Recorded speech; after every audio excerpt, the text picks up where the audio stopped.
హైదరాబాద్లో సాయంత్రం నుంచి కురుస్తున్న భారీ వర్షానికి జనజీవనం అస్తవ్యస్తం అయింది. ముఖ్యంగా ఐటీ కారిడార్లోని పలు ప్రాంతాల్లో తీవ్రమైన ట్రాఫిక్ జామ్ ఏర్పడి వాహనదారులు అవస్థలు పడ్డారు.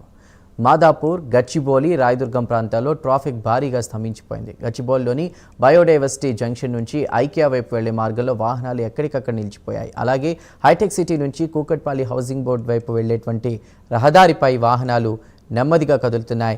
మియాపూర్ నుంచి గచ్చిబౌలి నుంచి మియాపూర్ మార్గాల్లో రహదారులపైకి వరద నీరు చేరడంతో పరిస్థితి మరింత దిగజారింది. దీంతో ఈ రూట్లలోనూ భారీగా ట్రాఫిక్ నిలిచిపోవడంతో ప్రయాణికులు గంటల తరబడి రోడ్లపైనే నిరీక్షించాల్సి వస్తోంది. కార్యాలయాల నుంచి ఇళ్లకు తిరిగి వెళ్లే ఉద్యోగులు, ప్రజలు ఈ ట్రాఫిక్ జామ్లతో తీవ్ర అసౌకర్యానికి గురయ్యారు.